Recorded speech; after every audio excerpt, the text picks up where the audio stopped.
백서라고 하는 말을 아시나요? 아시는 분들은 제사 드려보신 분들이 옛날에 학교 다닐 때 시험본이라고 이렇게 머릿속에 넣어놨다가 잊어버린 이야기입니다. 그리고 설명을 해야 좀 알아듣는 제사상을 차려본 적이 없어서 모태신앙이고 저희 할머니 때의 제사상이 저희 집에서는 없어졌습니다. 그래서 보질 못했습니다. 빨간 과일은 동쪽에 그리고 하얀 과일은 서쪽에 이렇게 논다 하는 그런 말입니다. 한국 사람들에게 있어서 제사는 아주 중요한 일입니다. 그 제사를 드리지 않으면 불효막심한 일이고 일륜지 대사에 어긋나는 일이다. 그래서 그 제사를 드리다 보니까 시간도 정해져 있고 또 귀신이 쫓겨나가지 않아야 되니까 붉은색 옷을 입지 말아야 되고 또 과일과 고기는 어느 쪽에 배치해야 되고 하는 그런 복잡한 절차들이 있습니다. 사람의 제사, 한국의 제사가 돌아가신 조상을 향해서 드려짐에도 불구하고 그렇게 엄격하다고 한다면 살아계신 하나님을 향해서 그것도 천지를 지으신 하나님을 향해서 제사 드린다, 예배 드린다라고 한다면 그 규례가 그 조항들이 얼마나 더 엄격하고 더 무겁겠습니까? 근데 우리는 그 제사의 규례를 적어놓은 책을 열기만 하면 졸기 시작합니다. 왜 이렇게 따분하지? 왜 이렇게 똑같은 이야기가 반복되지? 라고 이야기를 합니다. 사실 제사는 그 규례도 중요하지만 그 안에 있는 정신이 더 중요하고 그리고 산 제사를 드리는 것이 바울을 통해서 우리에게 가르쳐 주신 하나님의 말씀인데 우리가 자주 잊어버리곤 합니다. 성경을 읽기 위해서 책을 펴면 창세기를 지나서 출애굽기를 지나서 레위기쯤 이르면 가슴이 턱 막힙니다. 이 책을 언제 뛰어넘나. 근데 성경방 하시는 분들은 이번 주 그래프를 보니까 레위기를 다 뛰어넘으신 것 같아요. 잘 읽으신 것 같습니다. 일반적으로 레위기쯤 오면 숨이 턱 막히면서 이 복잡한 이야기 또 반복되는 이야기 계속해서 짐승을 잡고 또 잡는 그 이야기 어떻게 읽어야 되나 할 것입니다. 그런데 그 레위기의 책 속에는 이야기 속에는 하나님이 우리를 향해서 어떤 마음을 가지고 계시는지 그리고 우리의 예배가 어떠해야 하는지를 아주 잘 설명해 주고 있습니다. 그 단적인 예가 하나님은 우리의 제사 드림을 향기를 맡으시는 분이다. 그래서 창세기 레위기 1장에 나오고 그리고 레위기 마지막 장에 나옵니다. 향기를 맡으시는 하나님의 이야기를 시작해서 향기 맡으시는 하나님의 이야기로 끝나는 것이 레위기입니다. 그래서 레위기를 읽으시면서 향기라는 단어가 냄새를 맡으시는 하나님이라고 하는 문장이 몇 번이나 나오는지 한번 세어보시는 것도 성경을 읽는 재미있는 또 즐거운 방법 가운데 하나가 될 수 있을 것입니다. 하나님은 저나 여러분처럼 눈, 코, 입, 귀를 가지시는 하나님은 아니십니다. 육체를 가지신 하나님은 아니신데 그 하나님의 인격적인 모습을 드러내기 위해서 우리의 예배를 보시고 우리의 찬양하는 소리를 들으시고 또 우리가 드린 예배의 향기를 맡으시는 분이시다. 그렇게 성경은 묘사하고 있습니다. 자, 그 하나님이 어떤 하나님인가 그것을 가장 잘 보여주는 것이 레위기의 첫 번째 장 그리고 오늘 우리가 읽은 이 본문의 이야기가 하나님이 원하시는 예배 그리고 하나님이 바라보시는 하나님 맡으시는 예배가 무엇인지를 가장 잘 보여주고 있습니다. 첫 번째로 하나님은 배려하시는 하나님이시다. 어떤 하나님이요?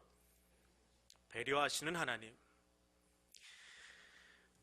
창세기에서 아브라함이 이삭을 번제로 드리는 장면이 나옵니다. 물론 아브라함이 칼을 들었다가 미처 찌르기 전에 하나님이 막으시고 다른 것으로 제물을 대신 준비해 놓으셨습니다. 그것이 번제 제사인데 그 번제 제사가 어떻게 드려지는지는 구체적으로 창세기에 나와 있지를 않습니다. 레위기를 펴니까 레위기에 그 번제 제사가 아주 자세하게 나오고 있습니다. 제사 드리는 사람이 자기가 드릴 제물을 들고 성전으로 나옵니다.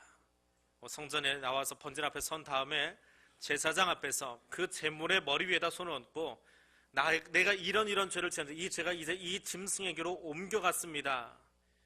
이렇게 안수기도를 합니다. 제사장이 안수하는 것이 아니고 예배 드리는 내가 이 짐승에 안수하면 죄가 옮겨집니다. 하나님이 그렇게 인정해 주시는 거예요. 그리고 나면 이 제사 드리는 사람이 방금 이렇게 안수했던 그 짐승, 자기가 집에서 데려온 그 짐승의 목을 자기가 직접 땁니다. 그럼 제사장이 없어 기다리고 있다 그 피를 받아서 번제단 주변에 뿌립니다. 이게 피를 뽑고 나면 그 다음에는 그 짐승의 가죽을 벗겨요. 양을 치는 민족이기 때문에, 목축하는 민족이기 때문에 짐승 가죽 벗기는 일은 뭐 한두 번쯤은 해보았을 겁니다. 아무튼 자기가 데려온 짐승의 가죽을 벗깁니다. 그리고 각을 뜬다고 그래요. 뼈 마디마디를 다 끊고 살점을 다 도려내고 내장을 끌어냅니다. 그럼 제사장이 그 내장을 받아서 그것을 씻고 번제단 위에서 태워가지고 하나님께 올려드립니다. 그것이 번제 제사입니다. 아침에 그 이야기 듣기는 조금 얼굴이 찡그려지시죠. 표정이 밝지가 않습니다. 고기 저미는 이야기를 하니까. 근데 그 이야기가 한 번이 아니고 레위기에는 쉬지 않고 나온다는 거예요. 반복해서 나옵니다. 3절에서 소를 번제로 드릴 때에, 10절에서 양을 번제로 드릴 때에, 14절에서 새를 번제로 드릴 때에 아주 조금씩 다르기는 하지만 반복해서 나옵니다. 그걸 뭐 이렇게 자세하게 묘사를 하나? 그냥 상장을 수여할 때에 제일 첫 번째 사람은 처음부터 거의 다 읽어줍니다. 두 번째 사람은 어떻게 합니까? 이름과 생년월일만 읽고 이하 내용은 같습니다. 그렇게 표현을 합니다. 하나님도 그렇게 하시면 레위기가 한 5분의 1로 줄어들 거예요. 이하 동문, 번제제사 손을 이렇게 드립니다. 양 이하 동문, 소 이하, 새는 이하 동문. 그리고 끝나면 될 것 같은데 하나님 그것을 너무 자세하게 계속해서 이야기하십니다. 뭐가 그렇게 복잡한 하나님인지. 근데 그것이 하나님의 배려하심입니다. 내가 경제적인 여력이 있고 뭔가 드릴 수 있는 힘이 있으면 너는 소를 끌고 와라. 그래서 소는 덩치가 크니까 이렇게 짐승을 점여서 그것을 들여놓아라. 그리고 그것을 드릴 힘이 되지 않으면 하고 그 다음 이야기가 나옵니다. 한번 생각해 보십시오. 솔로몬이 왕이기에 소 1000마리를 드렸습니다. 그거 누가 잡습니까? 번제 제사는 자기가 하는 거예요. 나의 헌신을 하나님께 드리는 거라고요. 제사장이 도와주거나 레위 지파가 도와주지 않습니다. 그들은 다리만 붙잡고 있어요. 왕으로 살던 사람이 짐승을 얼마나 잘 잡을까요? 그래도 그 일을 1000번을 반복하는 겁니다. 그래서 1000번째의 헌신이에요. 내가 드림입니다. 자, 근데 내가 왕도 아니에요. 귀족도 아니에요. 그래서 그를 드릴 힘이 없으면 무엇을 드립니까? 수양이나 염소를 드리라. 10절에서 13절에 나옵니다. 그것도 드릴 힘이 없습니다. 그러면 비둘기 새끼를 드려라 이야기합니다. 근데 비둘기 새끼도 집에 없는 사람이 있습니다. 쉬운 말로 이야기하면 집에 닭 한 마리 키울 만한 경제적인 여력이 없습니다. 그런데 예배는 드려야 돼요. 그럼 어떻게 하라고 하십니까? 산에 가서 네가 열심히 뛰어다녀가지고 날아다니는 비둘기 한 마리 잡아서 대령해라. 남한테서 빌려가지고 예배 드리지는 말고 빚내어가면서 잔치하지 말고 하나님께 예배 드릴 때 어떻게 해요? 내가 산에 가서 땀 흘려서 수고한 그것을 가지고 와라. 그럼 내가 그것을 너의 것으로 인정하고 너의 헌수로 인정하고 내가 받아주겠다. 그것은 그 가난하고 사회적인 약자인 사람들을 향한 배려예요. 근데 그들의 예배가 빌려서 쉽게 가져다가 은행에서 차용해서 예배 드리는 것이 아니라 어떻게 해요? 내가 땀 흘리고 내가 수고해서 그 수고한 흔적을 나에게 가져오라고 하는 거예요. 그럼 하나님이 그 마음을 받으시겠다라고 하는 것입니다. 그래서 레위기의 하나님은 복잡한 하나님이 아니에요. 섬세하신 하나님이에요. 소를 드릴 여력이 있는 사람은 소로 이렇게 내가 번제를 드리고 이것도 저것도 없어서 삶이 너무 궁핍할 때에는 빌리지 말고 내가 산에 쫓아나가서 뛰어다니면서 땀 흘리면서 새 한 마리 잡아다가 하나님 이것밖에 드릴 힘이 없어요. 그런데 내가 이거 잡으려고 날아다니는 새 한 마리 잡으려고 얼마나 열심히 뛰었는지 아세요? 그러니까 이거 받으세요. 하나님이 그걸 인정하시겠다는 거예요. 그의 수고를 받으시겠다라고 하는 거예요. 경제적으로는 가난한지 모르지만 마음으로는 하나님께 드리기 위해서 수고했던 그의 마음을 하나님이 받으시겠다라고 하는 겁니다. 하나님은 오늘 우리의 예배를 그렇게 받으십니다. 없기 때문에, 사회적인 약자이기 때문에, 경제적으로 힘이 없어서, 또 학벌이 부족해서 세상 노래를 차별하는지 모릅니다. 학벌 가지고, 경제력 가지고, 집 크기 가지고 자동차 크기 가지고 세상은 차별합니다. 근데 하나님은 그것으로 우리를 차별하지 않으십니다. 내가 얼마나 하나님 앞에 준비된 모습으로 얼마나 땀 흘려서 하나님께 정성껏 이것을 들고 나왔는지 우리의 중심을 보시는 분이 하나님이십니다.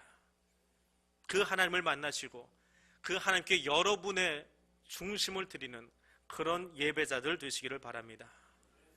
두 번째로 하나님은 향기를 맡으시는 하나님이십니다. 무엇을 맡으신다고요? 향기를 맡으십니다. 자, 레위기의 제사 드리는 현장을 한번 찾아가 보십시오. 동영상을 보여드릴까 하다가 아침부터 그 동영상 보면 점심 맛이 떨어질 것 같아서 설명으로 해드리는데, 한번 여러분 그 성전에 혹은 그 성소의 장면들을 생각을 해보십시오. 그 자리가 정말 아름다운 자리일까라고 하는 겁니다. 집에서 키우던 강아지 한 마리가 죽어도 애통한데 내 집에 있는 것 중에 가장 예쁘고 초태생이 되어진 정말 좋은 소 한 마리를 끌고 오는 거예요. 우리처럼 고덕동에서 고덕동으로 이동하는 게 아니고, 때로는 애굽에 가 있던 사람이, 때로는 터키로 유학 가 있던 사람이 1년에 한 번씩 번제 제사를 드리기 위해서 그 제물을 끌고 옵니다. 근데 성전에 올 때까지 이 제물이 상처가 나면 받아주질 않아요. 제사장이 검사를 하기 때문에 애지중지 데리고 옵니다. 잘 먹여가면서. 짐승은 생각할 거예요. 야, 우리 주인님이 웬일로 나를 이렇게 긴 거리를 나들이를 다 시켜주시나, 산책도 다 시켜주시네, 좋은 건 먹여주시고. 근데 성전 앞으로 왔어요. 근데 성전 앞에 오니까 그 안에서 짐승 죽는 소리가 안에서 들리기 시작합니다. 피냄새가 진동을 합니다. 나만 예배드리나요? 다른 사람들도 번제제사를 앞에서 순서대로 드리고 있어요. 그 고기 타는 냄새가 계속해서 보입니다. 내 순서가 되었어요. 내가 이렇게 애지중지하면서 데리고 나왔던, 우리 집에서 자랐던 그 송아지가, 그 양이, 그 새가 지금 죽어야 합니다. 무슨 잘못이 있어서? 나쁜 짓은 자기가 다 해놓고 내 머리다가 안수했어요. 주인이 나를 예뻐서 안수, 이렇게 머리 쓰다듬어 주는 줄 알았는데 그게 아니에요. 말하는 소리를 들으니까 자기 잘못한 거 다 고백해놓고 이거 네 거다 그러고 옮겨버리는 거예요. 내가 뭔 잘못이 있었어? 예수님이 무슨 죄가 있어서 나 때문에 대신 십자가에 죽으셔야 됩니까? 근데 그분이 다 짊어지고 죽으셨어요. 단 한 번에. 번제제사는 어떤 것입니까? 그렇게 그 제물에게 옮기는 거예요. 짐승이 쳐다보고 있겠지요. 그 죄를 전가시킨 뒤에 그의 목을 땁니다. 눈으로 직접 보지는 않았는데 초등학생 때 저희 외갓집에 가니까 그 외갓집 근처에 소 도축하는 곳이 있었습니다. 요즘 전기시설로 소가 이렇게 감정 좋지 않게 죽는 걸 원치 않아서 그 가축의 인격이라고 해야 될까요?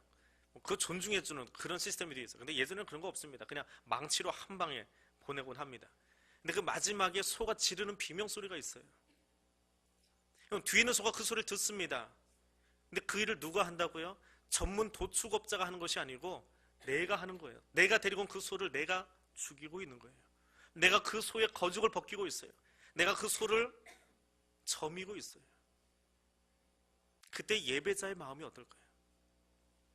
소가 도축장에 끌려 들어가면 아, 내가 죽으러 가는구나 안답니다.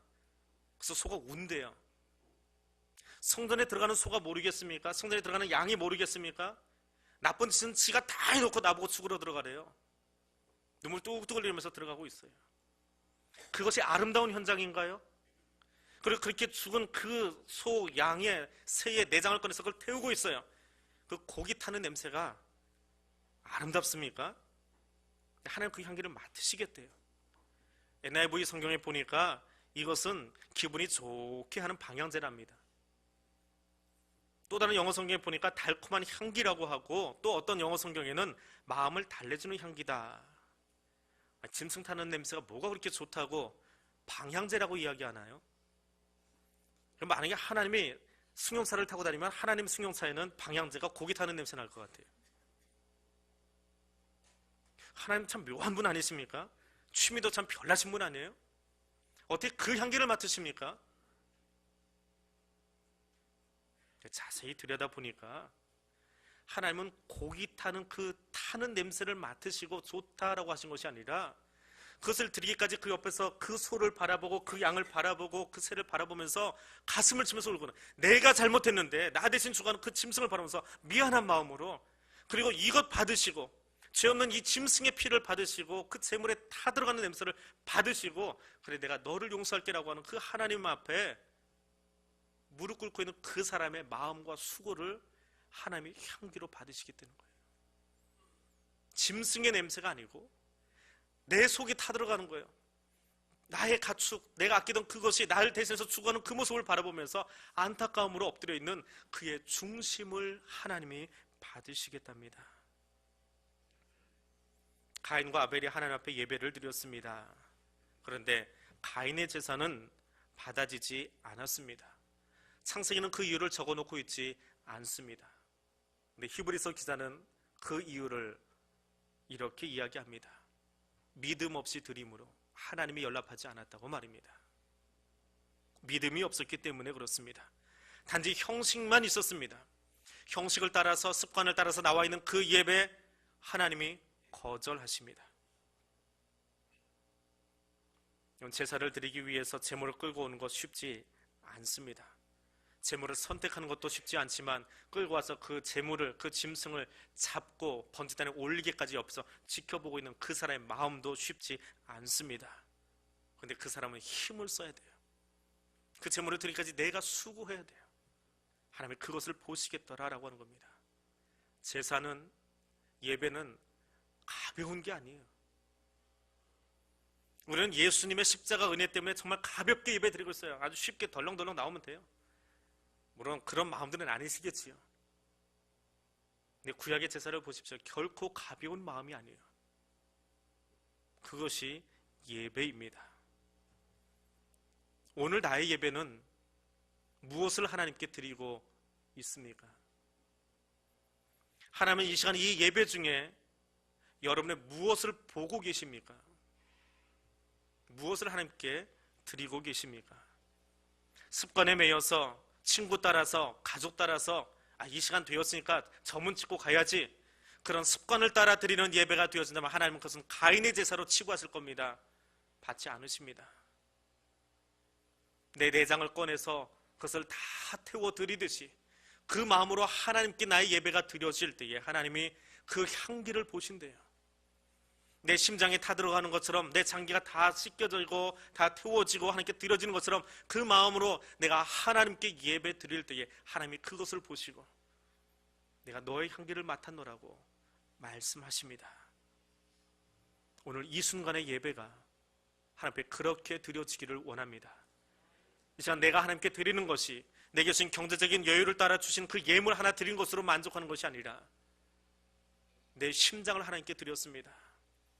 내 삶을 하나님께 꺼내서 이 제단에서 지금 태워드립니다라고 그렇게 드릴 수 있는 예배가 되어지시기를 원합니다. 세 번째로, 예배는 하나님 앞에 단독자로 서서 드리는 겁니다. 단독자로 드리는 예배입니다. 구약의 제사는 자랑스럽고 나를 자랑할 수 있는 아름다운 자리가 아닙니다. 부끄러운 자리예요. 제물을 가져다 놓고 거기에 손을 얹습니다. 우리 집에서 키우던 소에게, 우리 집에서 기르던 양과 염소에게 손을 얹고 기도합니다. 하나님, 내가 지난 한 해 동안에, 하나님 내가 지난 주간에 이렇게 몹쓸놈으로 살았습니다. 이렇게 나쁘게 살았습니다. 하나님 내가 잘못 살았습니다. 그 고백을 이 짐승의 머리에 얹고 기도할 때에 그 소리를 누가 듣고 있습니까? 옆에서 있는 제사장이 듣고 옆에서 보좌하고 있는 레위인들이 듣습니다. 자기 죄를 공개적으로 고백하는 자리예요. 그게 아름다운 자리입니까? 얼굴 뻘겋도록 부끄러운 자리지요. 그렇게 고백할 때 하나님이 그 죄를 용서하시고 사유해 주시고 받아주시거든요. 예배는 부끄러운 자리예요. 용서받은 기쁨으로 나오긴 했지만 예배는 부끄러운 자리예요. 죄인들이 나와서 거룩한 분을 만나는 부끄러운 자리입니다. 완성의 자리가 아니라 새로운 출발을 다짐하는 자리입니다. 그리고 또 예배는 그가 예물을, 그 제물을 가지고 나오는 순간부터 이미 시작되고 있었어요. 애굽에서 출발했는지, 터키에서 출발했는지, 베들레헴에서 출발했는지, 여리고에서 출발했는지 모릅니다. 근데 성전에 가까우면 가까울수록 작년에 봤던 사람을 만나요. 얼마 전에 봤던 사람을 또 만나요. 그들도 재물을 끌고 갑니다. 이거 사업이 잘 되시나 봅니다. 작년에 양 한 마리들이 소를 가져오셨네. 서로 덕담도 해가면서 이야기도 나누면서 성전 가까이 옵니다. 상일동역 입구에서 들어옵니다. 골목을 들어오는데 교회 가까이 올수록 이 골목에서 저 골목에서 사람들이 나오기 시작하더니 아이고 집사님 지난주에 뵀는데 이제서야 뵙네요. 지난주 어떻게 보냈어요? 비 오는데. 서로 안부를 묻고 이야기를 나누고 교회 가까이 오니까 앞에 안내위원들이 쭉 서 있고 차량관리부 우리 봉사위원들이 서 있습니다. 그리고 인사를 나눕니다. 시끌벅적하게 들어왔습니다. 근데 이 자리에 들어와서 이제 친구하고 또 찬양대원들 옆에 같이 앉아서 또 우리 관현악단 같이 앉아서 또 가족하고 같이 앉아서 아내와 남편과 같이 앉아서 예배를 드리는데 예배를 드리고 제물을 드리는 그 순간만큼은 단독자라는 거예요. 지금까지 시끌벅적하게 이야기 나면서 들어왔지만 예배 드리는 그 순간에 번제단의 제물이 올라가는 그 순간에 나 혼자 하나님 앞에 서 있는 거예요. 하나님이 그를 만나시는 거예요. 번제 제사를 드리고 있는 그 한 사람 개인을 만나시는 거예요. 가족이 드리는 게 아닙니다. 내가 드리는 거예요. 이 시간 여러분 앞에 그 하나님이 찾아와 계심을 기억하시기를 바랍니다. 옆에 사람들이 가득히 앉아있지만 이 사람들이 드리는 예배가 아니라 지금 내가 하나님 앞에 단독자로 서서 그 거룩하신 분을 배웠고 나의 죄를 용서받고 내가 그렇게 출발하고 있는 자리가 바로 이 자리인 것을 기억하시기를 바랍니다. 세상 일에 쫓겨서 바빠서 머릿속에 딴 생각으로 가득하여 있다면 그것은 번제단 앞에 서 있는 것이 아닙니다. 그것은 아직 예배가 시작되지 않은 거예요. 아직도 성전 밖에 있는 거예요. 몸은 여기 있지만 여러분 머릿속에 예배가 아닌 지금 여러분 앞에 서 계신 그 하나님이 아닌 다른 곳으로 여러분의 머릿속에 채워져 있다면 여러분 몸은 여기 있으나 실상은 교회 밖에 예배자가 아닌 모습으로 서 있는 겁니다. 성경에 나오는 숱한 사람들을 보십시오. 아브라함이 그의 아들을 모리아산 제단 위에 올려놓고 있을 때에 그는 단독으로 하나님을 만나고 있었습니다. 요셉이 차가운 감옥에서 그가 도와줬던 많은 사람들이 다 그를 몰라라고 떠나갔을 때에 그는 거기서 홀로 하나님을 만나고 있었습니다. 인생의 폭풍우 가운데에 아내도 입을 다물어버리고 새 친구들은 그를 힐난하고 있을 때 욥은 혼자 하나님을 만나고 있었습니다. 무리를 건너가던 베드로가 물속에 빠졌을 때에 뒤에서 그를 비웃고 있는 혹은 그를 측은하게 여기고 있는 다른 제자들을 다 뒤로 하고 베드로는 자신에서 눈길을 주고 계신 예수님과 눈 맞춘 단독자로 서 있었습니다. 생의 마지막에 반모섬에서 환상을 바라보고 있는 요한은 예수님 부탁하셨던 어머니 마리아를 떠나보내고 다른 사도들을 다 떠나보내고 마지막으로 그 섬 위에서 하나님과 단독자로 서서 새하늘과 새 땅을 바라보고 있었습니다. 오늘 이 자리가 저와 여러분에게 하나님을 만나는 단독자로 서 있는 그 자리 되어지기를 원합니다. 내 지위를 자랑하고 내 멋을 자랑하고 내 미모를 자랑하는 자리가 아니라 철저하게 하나님 앞에 단독자로 서 있는 주님, 내가 홀로 여기 와 있습니다. 나를 분명히 만나주시고 나도 주님 만나고 싶으니까 정말 함께하고 돌아갈 수 있게 해달라고 기도할 수 있기를 원합니다. 그 예배의 백미가 짐승의 내장을 꺼내서 실상은 내 거예요. 짐승의 것이 아니고 나의 내장을 꺼내서 하나님 앞에 올려드리고 다 태워놓는 새까맣게 타서 제가 되도록 하나님께 드리는 주님이 그것을 보시고 내가 너의 중심을 보았다라고 내가 내 앞에 서서 너의 중심을 다 드린 것을 내가 보았다. 그것을 향기로 받겠다라고 말씀하시는 대목입니다. 오늘 그 예배를 드리실 수 있기를 원합니다. 예배가 끝날 것입니다. 이제 광고를 하고 강복선을 하고 찬양대가 송영을 하면 사람들은 우르르 하고 예배당 밖으로 나갈 것입니다. 근데 여러분 다시 한번 예배 현장에 들어가 보십시오. 제사 현장에 들어가 보십시오. 그럼 고깃집에 가서 갈비 구워 먹고 밖에 나가면 누가 제일 먼저 쫓아와요? 지나가던 강아지들 냄새 맡고 쫓아오기도 합니다. 왜요? 고기는 이미 내 뱃속에 다 들어갔는데 몸에 냄새가 배어서 그렇습니다. 성막 안에 들어가서 번제단 위에서 짐승을 잡고 그 피가 되게 튀었을 거예요.